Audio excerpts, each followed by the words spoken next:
10 बजे तक के लिए स्थगित। सदन के दौरान खुले में नमाज सहित उठे कई मुद्दे। सीएम ने सभी सवालों का दिया जवाब।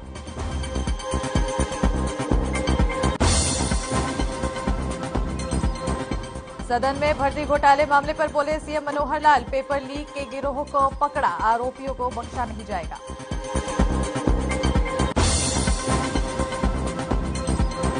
विधानसभा में गूंजा एमएसपी का मुद्दा। विपक्ष ने एमएसपी का प्रस्ताव रद्द होने पर जताई आपत्ति। स्पीकर ने कहा, एमएसपी राज्य नहीं केंद्र सरकार का है मसला।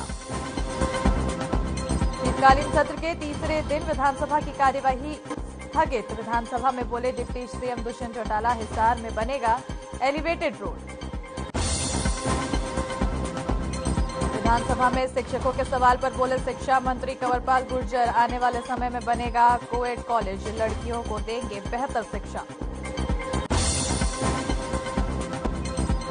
फरीदाबाद में अवैध निर्माण का खेल जारी। सेक्टर 10 हाउसिंग बोर्ड ने सरकारी कार्रवाई को दिखाएगा ठेका।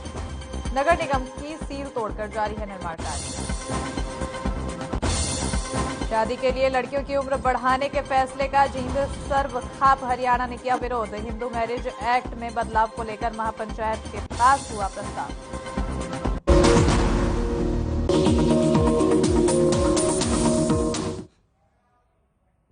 नमस्कार, बहुत स्वागत है आप सभी का हर खबर हरियाणा के साथ अस्मिता दुबे। वक्त हो चला है खबर लाइव एट 3 का। चलिए खबरों की शुरुआत करते हैं, जहां विधानसभा के शीतकालीन सत्र का तीसरा दिन सीएम मनोहर लाल ने सदन कई मुद्दों पर बातचीत की है और उन्होंने भर्ती घोटाले मामले पर कहा है कि आरोपियों को बख्शा नहीं जाएगा। साथ ही बिजली को लेकर कहा है कि प्रदेश में बिजली कमी नहीं होने देंगे और स्टेडियम को लेकर भी उन्होंने कहा है कि जरूरत के आधार पर स्टेडियम का निर्माण किया जाएगा। सीएम मनोहर लाल ने और क्या कुछ कहा है, आइए आपको सुनाते हैं।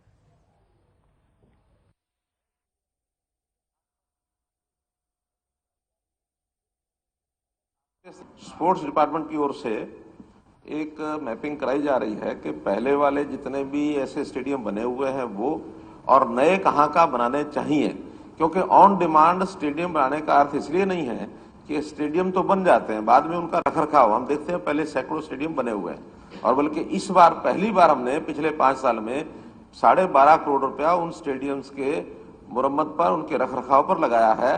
इस बजट को हम और बढ़ाएंगे, लेकिन नए स्टेडियम वहीं बनेंगे जहां आसपास स्टेडियम नहीं है। मैपिंग कराई जा रही है। उस मैपिंग में अगर आपके स्थान, अगर आपके पास जमीन है और आपका स्थान उचित बैठेगा तो बनवा दिया जाएगा।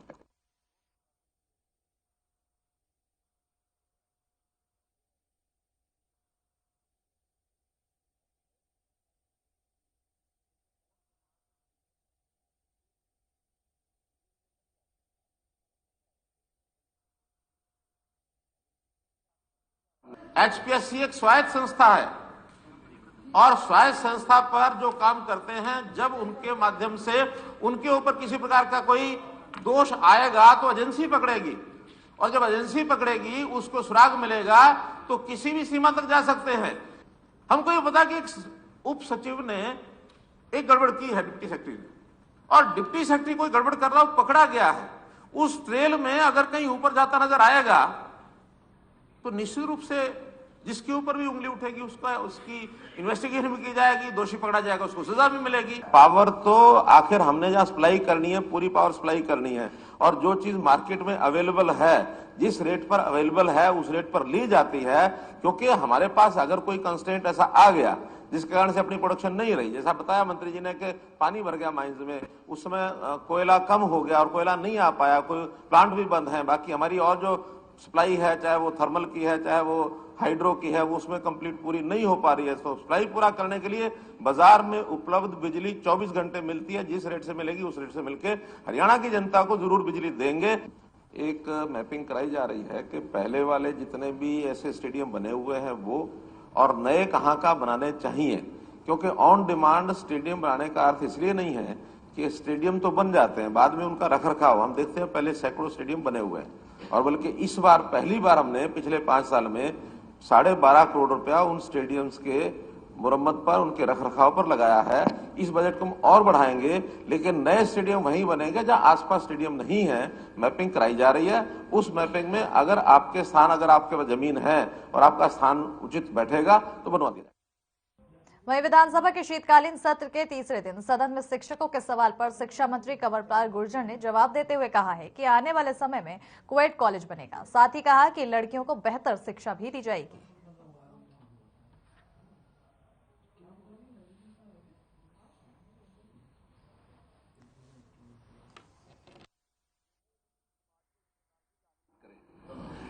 तो मैं उन्हें विश्वास दिलाता हूं कि आने वाले टाइम में हमारा प्रयास रहेगा कि को एजुकेशन पे ध्यान रहेगा, प्रयास रहेगा। अगर मेंबर का बहुत ज्यादा कहीं डिमांड या जनता की डिमांड आती है कि केवल लड़कियों के लिए कॉलेज खोल लिया जाए, स्कूल खोल लिया जाए, तभी उसी स्थिति में हम खोल लेंगे। लेकिन निश्चित तौर से इसके लिए मैं हाउस से भी निवेदन करूंगा कि वो भी समाज को इस प्रकार से जागृत करें। इसके जो रिजल्ट है वो बहुत अच्छे हैं। अगर को एजुकेशन है उसके रिजल्ट में और दूसरे रिजल्ट में बड़ा भारी परिवर्तन है। और ये असल में विषय इस प्रकार से आया कि मेरे यहीं बैठी थी, वहीं एक प्रोफेसर आई थी, मैडम थी, तो मैंने उससे ही पूछा कि आपकी राय क्या है इसके बारे में। उसने भी कहा कि को एजुकेशन ही होनी चाहिए। तो मैं उन्हें विश्वास। तो आपको बताते चले कि सदन की कार्यवाही का आज तीसरा दिन था। ऐसे में शिक्षकों के सवाल पर भी शिक्षा मंत्री कंवरपाल गुर्जर जवाब देते हुए नजर आए हैं। तमाम तरह के मुद्दों पर चर्चा की गई है सदन में, और ऐसे में शिक्षा मंत्री कंवरपाल गुर्जर ने कहा कि लड़कियों के लिए कुवैत कॉलेज बनेगा ताकि लड़कियों को बेहतर शिक्षा प्रदान कराई जा सके।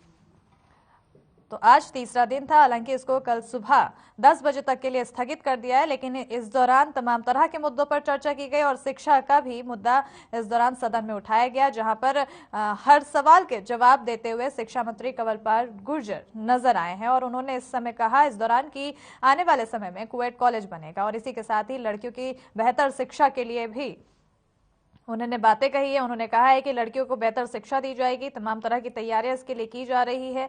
अब ऐसे में आने वाले समय में पता चलेगा कि जो कंवरपाल गुर्जर ने जवाब दिया है वो आखिर धरातल पर कितना उतरता है और लड़कियों को कितना शिक्षा प्रदान की जाती है।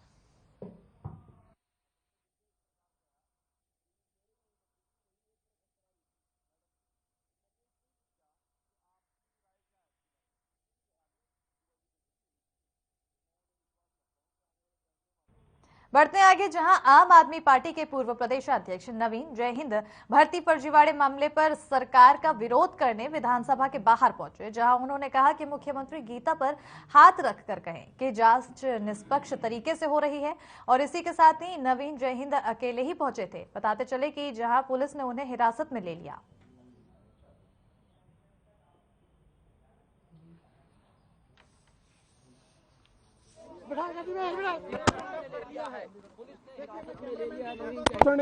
सोशल इकोनॉमिक दायरा है उसके नाम पर शोषण है, तो हर जगह शोषण कर रहे हैं भाई साहब।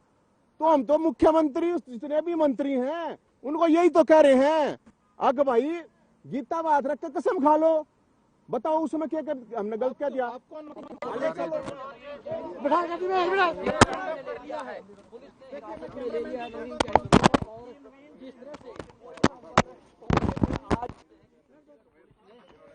आपको हिरासत में ले पार करके गाड़ी में अंदर आ जाते हैं नवीन जयहिंद और किसी को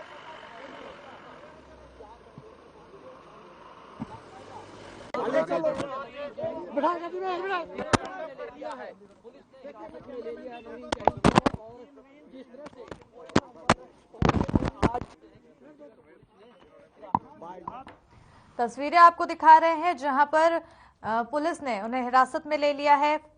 भर्ती फर्जीवाड़े का विरोध करने पहुंचे थे नवीन, जहां पर पुलिस ने इस दौरान उन्हें हिरासत में ले लिया। बताते चले कि विधानसभा के बाहर उन्हें हिरासत में लिया गया है और आम आदमी पार्टी के पूर्व प्रदेश अध्यक्ष नवीन जयहिंद, जो कि फर्जी भर्ती को लेकर विरोध करते हुए नजर आए थे। हर खबर हरियाणा का रियलिटी चेक। फरीदाबाद के सेक्टर 10 हाउसिंग बोर्ड में अवैध निर्माणकर्ताओं ने सरकारी कार्रवाई को ठेंगा दिखाया है। बताते चले कि फरीदाबाद नगर निगम की ओर से लगाई गई सील तोड़कर निर्माण काम किया जा रहा है। और बताते चले कि कुछ दिन पहले ही ओल्ड फरीदाबाद नगर निगम ने इमारत में सील की थी।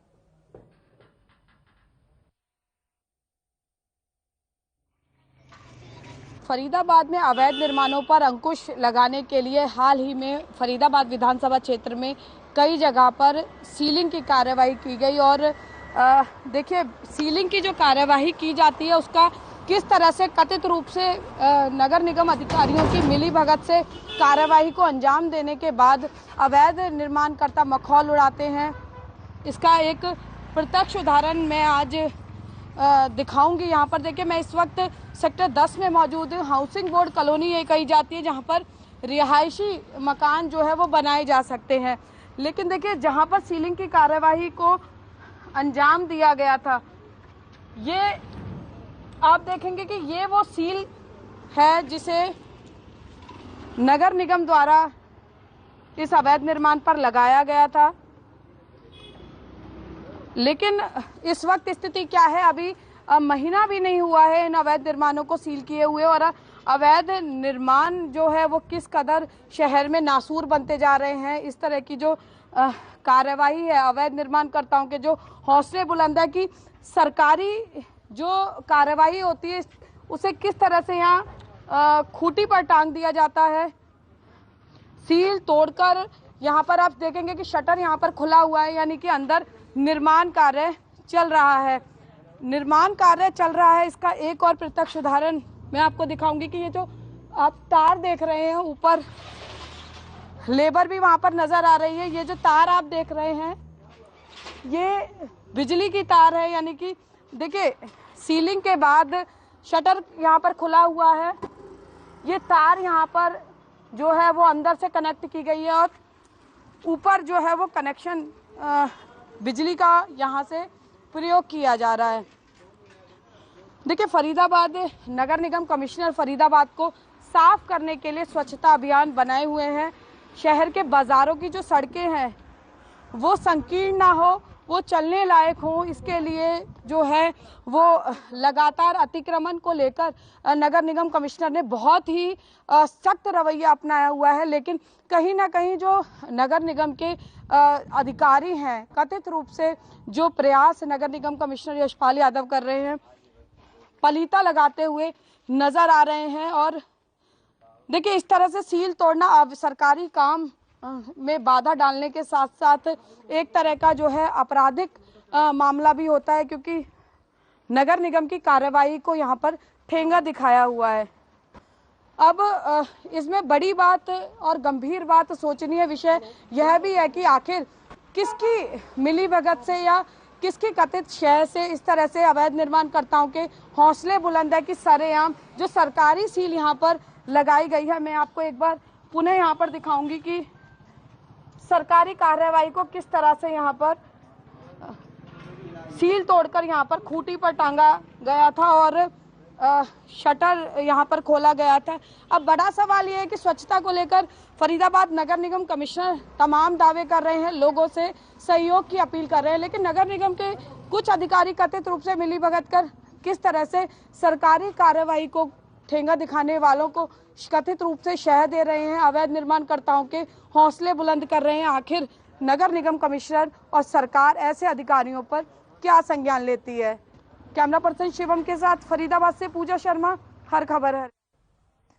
काफी जद्दोजहद के बाद नियम 134A के तहत परीक्षा आयोजित हुई है। परिणाम घोषित होने के बाद इस नियम के तहत गरीब बच्चों को निजी स्कूल में दाखिला मिलना था, लेकिन उसी समय हरियाणा प्राइवेट स्कूल एसोसिएशन ने बैठक कर ऐलान कर दिया कि वो इस नियम के तहत गरीब बच्चों को स्कूल में दाखिला नहीं देंगे, क्योंकि सरकार निजी स्कूलों को उनका बकाया नहीं दे रही है। अब जब तक उनका बकाया नहीं मिलता है तब तक स्कूल इन बच्चों को प्रवेश नहीं देगा। यहीं सैकड़ों अभिभावक बच्चों को आवंटित हुए स्कूलों के दर्जनों चक्कर काटने को मजबूर हैं, लेकिन स्कूल उन्हें प्रकाश अब जवाब दे रहे हैं। बताते चले कि उनके बच्चों को स्कूल में प्रवेश नहीं दिया जा रहा है।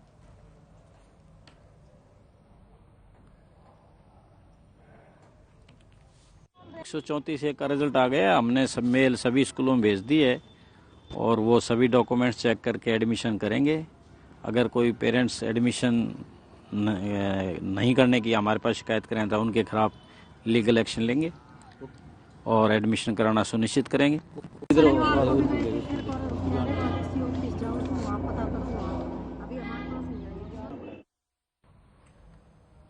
और इसी के साथ वक्त हो चला है छोटे से ब्रेक का, जल्द हाजिर होंगे।